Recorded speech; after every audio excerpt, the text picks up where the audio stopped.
নমস্কার। Ramakrishna TV YouTube চ্যানেলের পক্ষ থেকে সকল মা বাবা দাদু দিদা ঠাকুমা ঠাকুর দাদাদের জানাই অনেক অনেক ভালোবাসা, প্রীতি ও আন্তরিক শুভেচ্ছা। সবাই ভালো আছেন, ভালো থাকবেন। আমি আবারও চলে এসেছি শ্রী শ্রী রামকৃষ্ণ মিশনের স্বামী জ্যোতিষরানন্দ মহারাজজির লেখা ধ্যান ও আধ্যাত্মিক জীবন সম্পর্কে আলোচনা করতে।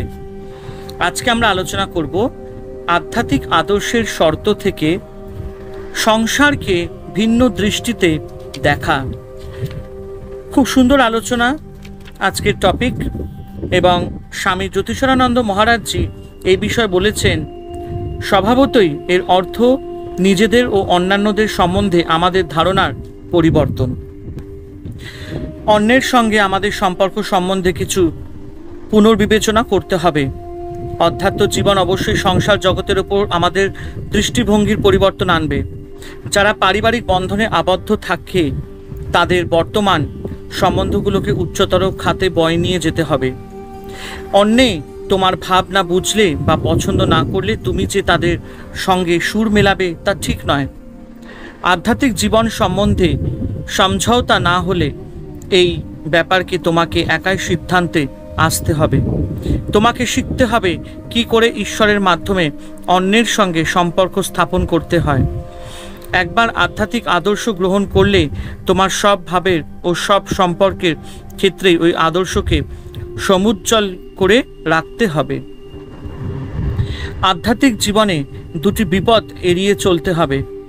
একটি হলো মানব শরীরকে মানবীয় প্রেমে ভালোবেসে তাকে ঈশ্বর প্রেম বলে মিথ্যা আখ্যা দেওয়া। অন্যটি হলো অতি উদাসীন হয়ে যাওয়া, এমনকি সঠিক অনুভূতি সম্বন্ধেও, এবং অত্যন্ত স্বার্থপর হওয়া। আধ্যাত্ম জীবনের পক্ষে দুইটি ক্ষতিকারক। অন্যকে ঠিক ঠিক ভালোবাসতে বা সেবা করতে হলে আমাদের জীবনে ঈশ্বরের প্রতি মহিমা প্রতিফলিত করতে শেখা উচিত।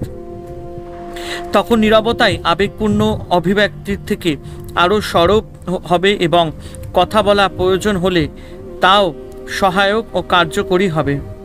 অন্যের সঙ্গে সব সম্পর্ক ঈশ্বরীয় ভাবের মাধ্যমে স্থাপন করো।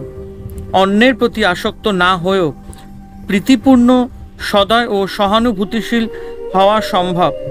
সবই নির্ভর করে আমাদের নিজেদের প্রতি মনোভাবের পরিবর্তনের উপর। আধ্যাত্মিক জীবনযাপনে ঈশ্বর ও জগৎ সম্বন্ধে আমাদের দৃষ্টিভঙ্গির পরিবর্তন আসা উচিত, কিন্তু তা তখনই সম্ভব যখন আমাদের নিজেদের প্রতি আমাদের দৃষ্টিভঙ্গির পরিবর্তন আসবে। এই সূত্রটি ধরতে পারাই আত্মজীবনে বিশেষ তাৎপর্যপূর্ণ বিষয়। নিজেকে আত্মারূপে দেহ মন থেকে পৃথক এক সত্তারূপে দেখতে আরম্ভ না করলে মানবের আধ্যাত্ম জীবন শুরু হয়েছে বলা চলে না। আমাদের নিজেদের সম্বন্ধে পুরাতন ভাবনায় স্থলে নতুন এক আত্মভাব বসাতে হবে। নিজের সম্বন্ধে দৃষ্টিভঙ্গির এই পরিবর্তনই একজন প্রকৃত আধ্যাত্ম পিপাসুকে সাধারণ তথাকথিত ধার্মিক ব্যক্তি থেকে তফাৎ করে। এই পরিবর্তনের প্রথম স্তরে একজন সাধকের কাছে আত্মা সত্যই কিরূপ সে বিষয়ে কোনো পরিষ্কার ধারণা নাও থাকতে পারে। তার ধারণা যাই হোক, এটাই যথেষ্ট হবে যদি সে আত্মাকে দেহ মন থেকে পৃথক বলে মনে করতে পারে এবং সেই আত্মার সঙ্গে নিজেকে একাত্ম বলে ভাবতে পারে। এক চৈনিক সম্পর্কে একটি সত্য কাহিনী আছে যে তাকে 60 বছরের কারাদণ্ড দেওয়া হয়েছিল। নতুন সম্রাটের অভিষেকের সময় তাকে ছেড়ে দেওয়া হলে সে বেরিয়ে এসে চিৎকার করে বলল, আমি এত আলো সহ্য করতে পারছি না, আমি এতটা স্বাধীনতা সহ্য করতে পারছি না। তার অনুরোধেই তাকে আবার অন্ধকার কারাগারে পাঠিয়ে দেওয়া হলো। আমাদের ক্ষেত্রেও ওই একই রকম ব্যাপার ঘটে। আমরা আমাদের অজ্ঞতা ও দুঃখ ভোগে এত বেশি অভ্যস্ত যে আমরা নূতন জীবন চাই না। আমরা আমাদের অহংকারের অন্ধকারময় চিত্রকল্পে এত বেশি অভ্যস্ত হয়ে উঠি যে আত্মার সত্য স্বরূপের উজ্জ্বল দীপ্তি আমরা সহ্য করতে পারি না। আমাদের মধ্যে কারোর কারোর পাগলামি গারদে পাঠাবার মতো অত বেশি না হলেও আমরা স্নায়বিক দুর্বলতায় ভুগি ও খণ্ডিত জীবনযাপন করি।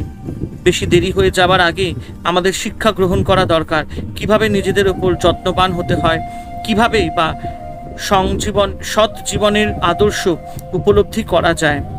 প্রখ্যাত মনস্তাত্ত্বিক ডক্টর জাং একটি তাৎপর্যপূর্ণ মন্তব্য করেছিলেন, আমার রোগীদের 1/3 চিকিৎসা শাস্ত্রের সংজ্ঞামতো কোনো স্নায়বিক রোগে ভোগে না, তারা কেবল তাদের জীবন সম্পর্কে অর্থহীনতা ও শূন্যতা বোধে ভুগছে। আধুনিক মানব যে তাৎপর্য খুঁজে বেড়াচ্ছে তার পেছনে রয়েছে উচ্চ আদর্শ উপলব্ধি করার জন্য এই প্রেরণা। আইনস্টাইনের আপেক্ষিকতাবাদ, ম্যাক্স প্ল্যাঙ্কের কোয়ান্টাম তত্ত্ব, তেজস্ক্রিয় শক্তির ও বহু নীহারিকা পুঞ্জের আবিষ্কার, ডারউইনের বিবর্তনবাদ, ফ্রয়েডের অচেতনা মানব বিষয় গবেষণা এবং আধুনিক বিজ্ঞানের নানারূপ উন্নতি মানবের মূল্যায়নের নির্দিষ্ট ধারাগুলিকে ভেঙে চুরমার করে দিয়েছে। যা আগে পরিষ্কার ও সঠিক বলে ভাবা হতো তা এখন ক্ষণিক ও অপরিজ্ঞাত বলে মনে হচ্ছে। দুটি বিশ্বযুদ্ধ ও অন্যান্য সামাজিক পরিবর্তন নৈতিকতা বোধকে অপেক্ষিকতার স্তরে পর্যবসিত করেছে, মূল্যায়নের অনিত্যতা বোধের ও মানব জীবনের মূল্যহীনতা বোধ আধুনিক শিল্প, সাহিত্য ও দর্শনে প্রতিফলিত হচ্ছে। অসংখ্য ধন্যবাদ স্বামী জ্যোতিষানন্দ মহারাজজি।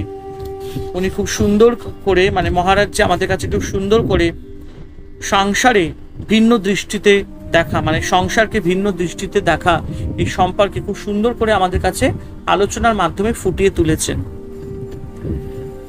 হরে কৃষ্ণ কৃষ্ণ কৃষ্ণ হরে হরে, হরে রাম রাম রাম হরে হরে। জয় শিব শম্ভু, জয় দেবী দুর্গা দুর্গতি নাশিনী, জয় মা কালী।